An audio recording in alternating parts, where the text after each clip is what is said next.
Welcome. I'm Matt. I'm here with Ralf Mueggler of Bleed the Stone. How we doing this evening? Doing great, brother. How are you? I'm doing well. Fantastic. So, tell me, how did you come up with the name Bleed the Stone? Well, I was living in Pennsylvania for a year, building flight hours because I was a pilot building my time back in the day, a Hmm, couple of years ago around there. And I was with another pilot friend of mine that was living with me. And we were just talking about, not exactly sure what conversation, but he mentioned something like, oh, it's almost impossible. It's almost like trying to get blood from a stone in the conversation. And at that point, I was like, wow, that's actually a really cool statement. So I rearranged the words to bleed the stone. And thankfully it wasn't taken. And I just ran with it from there. So that's how I came up with it. so, was you doing music at that point in time, or no? I was writing a little bit here and there because I was, like I said, I moved to Pennsylvania from the West Coast where I'm from. And yeah, I had a few songs put together at this point, and I believe the Stone was one of those things that I was like, okay, if I want to do this project when I move back to the West Coast, I'm going to use that as a band name. But at that time, I had a couple songs written, but nothing at that point we were doing Mm, anything yet. okay. So, you guys are based out of Las Vegas. That's true. Yeah, I'm in Las Vegas, and Jason lives in Los Angeles. Okay, and it's just two of you. Two of me, yes. Okay, so what I did read is you're originally a drummer. Yep, So you do the drums, the bass, and the vocals, and Jason does the guitars. that's affirmative. Yep. Okay, so like when you guys go out on tour, how do you handle that? Well, as soon as we do the tour and start playing live shows, we'll have to hire a drummer. I have a couple guys in mind that are willing to step up to the plate to do some live shows when that comes around and that becomes a thing. So at that point, if he decides he wants to do it full time, we'll integrate him into the band as a three piece. But until then, it's just been me and Jason writing the music with the two of us. Okay, so the first, I guess the first single is that "Breaking the Crown." Yeah, Break the Crown was the first song we released middle of last year, around summertime last year. And we just put a lyric video together to kind of test the waters on the first track. And then we just released the second one, Mandela Effect, last week. Right, right. So give me a little bit of background on "Break the Crown." Break the Crown is a song basically meaning, with everything that's going on in the world and all the regulations and rules and governance and all this stuff, it's a way of kind of breaking that mold, breaking the crown of being, regulated so much in everything that goes on in society that almost like a fighting back kind of rebellious thing. Like, oh, I got to break this crown off of me. I want to be able to live freely and do what I need to do. And that's basically what Break the Crown is about. It's just like kind of escaping the bonds of regulations and governance and whatnot. Okay, yeah, and I kind of got like the Mandela effect, which I love. It opens up with the unclean vocals of "Reap What You Sow." Yeah. That one is also in a way political too, correct?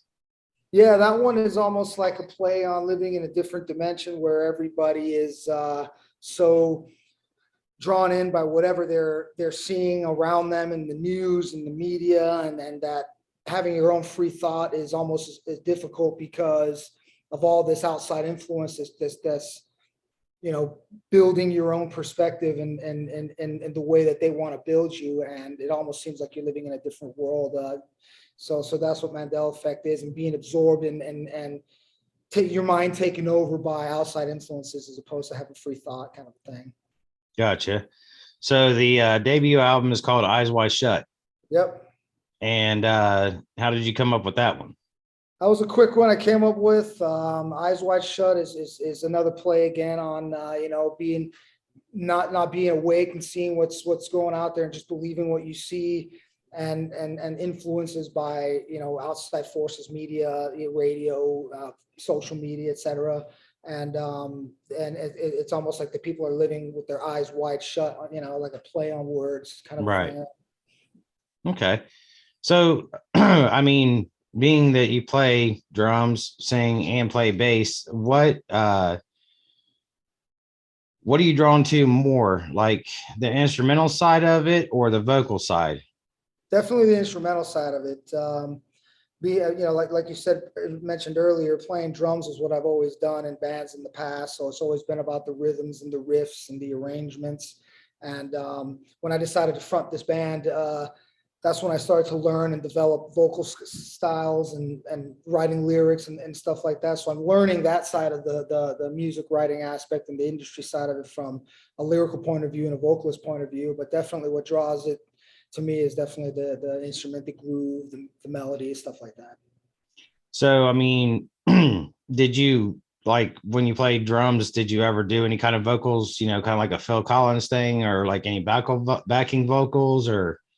Definitely. I was on the road with a blues band years back, and I would be playing the drums and doing backup vocals to a few of the songs. And we used to play 4 or 5 hour sets at night here and there, and Wow. three sets each night, kind of a thing. Yeah, because we'd be the band for the entire, for the restaurant or for that theater for the entire night. So there'd be a couple times with the singer be like, "Hey Ralph, guess what? You're singing this song. Let's go 1, 2, 3." And I would have to sing the song while playing drums too. But it was definitely fun learning harmonies. I got a good taste of singing and playing at the same time, which is what I'm doing here at with Bleed the Stone by playing bass and singing at the same time. So it's gonna be interesting to see for sure. Well, I mean, it definitely sounds like you're a talented guy. I mean, you got guitars in the background, so you pretty much play every instrument then. Yeah, guitar is my least, it's not favorite, I guess. It's the one I'm probably not the best at. My fingers are maybe too fat and I don't have the intricacies to play guitar like Jason, for example, can. But I'd like dabbling around, playing the acoustic guitar, jamming some cover songs and stuff like that. But bass is very, very rhythmic, like drums are. So it's a very rhythmic instrument, in my opinion. So that definitely goes well with playing drums. So yeah, I try to dabble in as much things as I can too. Well, I mean, with all that you cover, I mean, you have to have, I would say, influences in each part of it. So, I mean, who are some of your influences as far as like drums, bass, vocals, whatever? Okay, with drums, I've always been an Alex Van Halen fan. I thought his groove was one of the fattest grooves, laid back grooves out of any of the drummers out there. Plus his intricacies and his technicality on songs like "Hot for Teacher," that kind of thing. So he was very technologically, yet still able to throw a nice fat groove down when it needed to come down. And that's one of the things that I take with Bleed the Stone is to really keep, the music with Bleed the Stone as groovy and as funky as I can, as well as still intricate, what's it called, introducing some technicality to it as well.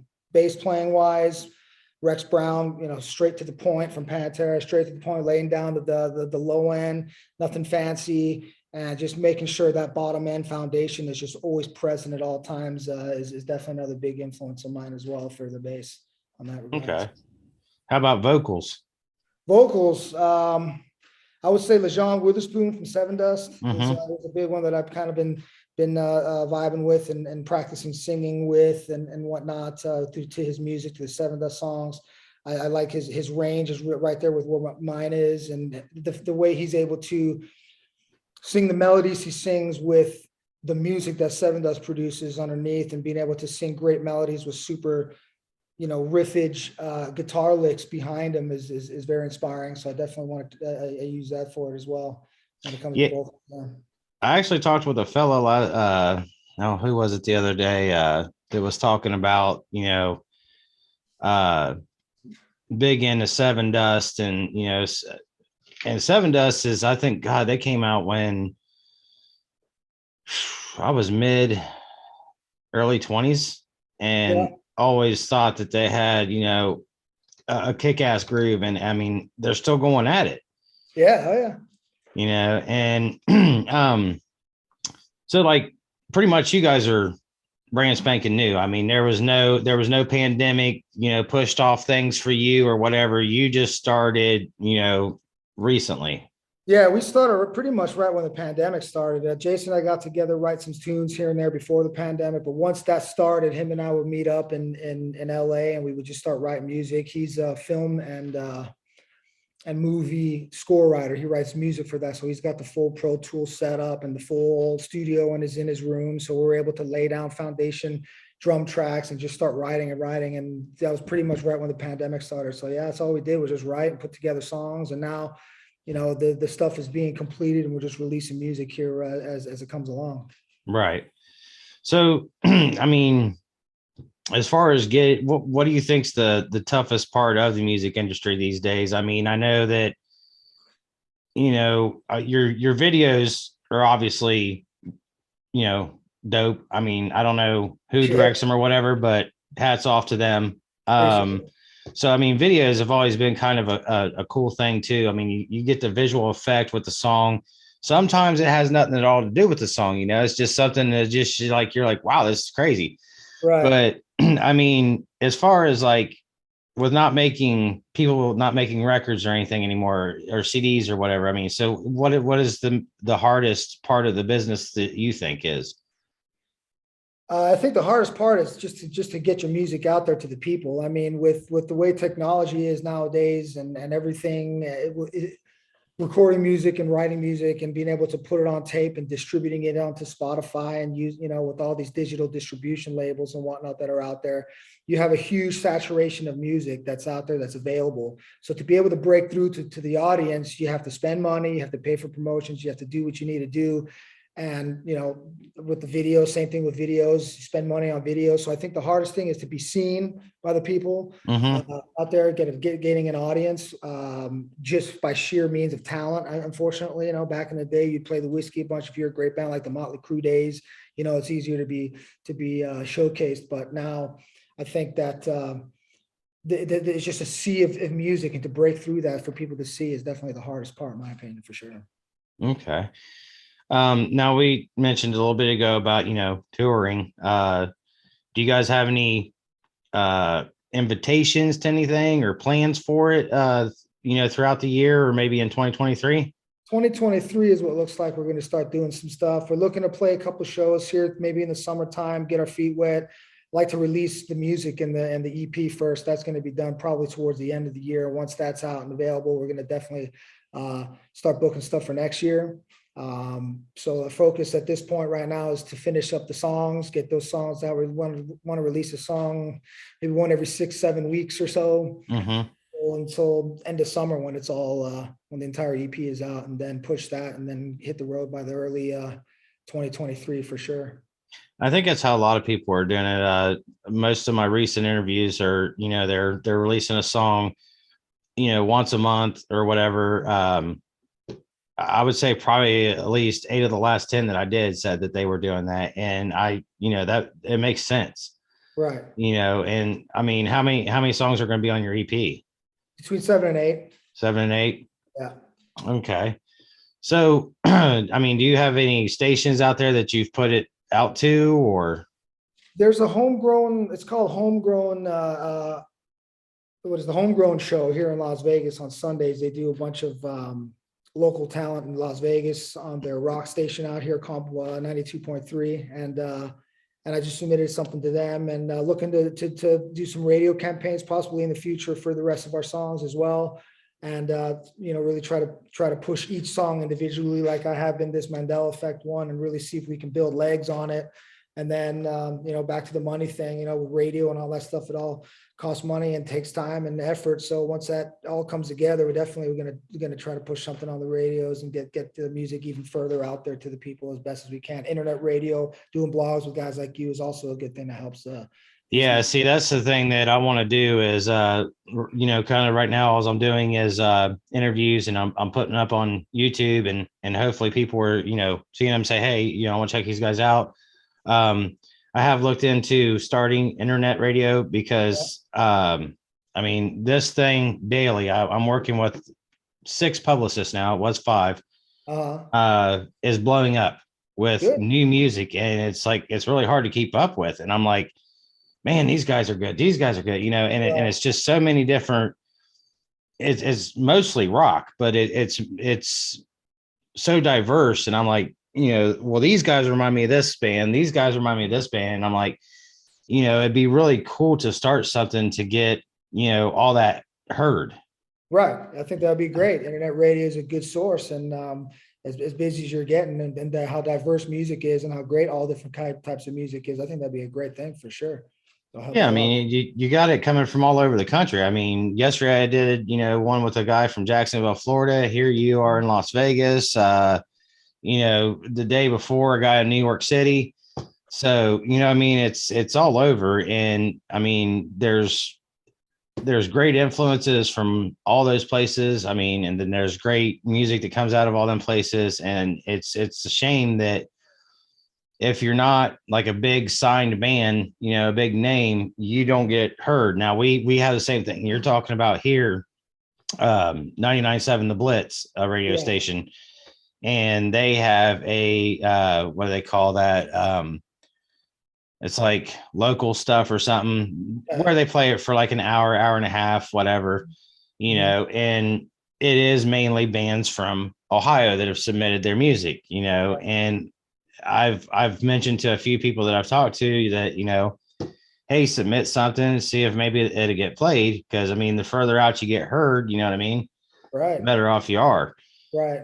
So uh pretty much just close out with this. Are you guys independent, or are you looking to get with a label? Depending on where it all goes. I mean, we talked about the pilot thing, and then at the beginning of this interview, I am a full-time pilot, airline pilot now, so based in Vegas. So, playing music full-time, 100%, touring 300 days out of the year. That's something that's not going to be uh, something we're going to be able to do. Jason being a full-time writer, but we definitely want to tour. We definitely want to play shows, release music, keep writing, and see where things go. At the meantime, right now, everything is independent. If a label comes up and is able to handle the fact that we're part-time as we are, then for sure. But in the meantime, we're just concentrating on writing good music, getting it out there to the public, and getting some shows out there, and just kind of seeing where everything goes from there, and determining that in the future for sure. But yeah. Yeah, it's independent for now at this point, for sure. So do you think that if the right opportunity comes up, that you would trade in being a pilot and do this full time? Anything's possible, if it's the right situation, for sure. It's music's always been a passion of mine. I've been playing it for the last 20 years in and out of bands, and this is something I've always wanted to do professionally. So if the situation is right, anything's possible for sure, definitely. Awesome, man. Well, when I edit this and get it up on YouTube, I'll get you a shot of link. And do you mind if I put the Mandela effect in there? Please do that. Absolutely. All That'd be right, killer. buddy. Well, it was nice talking to you, and I appreciate your time. Thanks, brother. Thanks for hitting me up. Keep doing what you're doing. I think with the internet radio and things you're talking about, it's going to be great for unsigned bands and smaller bands, and just spreading the love of music out there, which is great. So keep on doing what you're doing. Brother. Sure. All right. I appreciate it. Cool deal, man. Have a great night now. You too. See you, buddy. Bye. Rape what you say.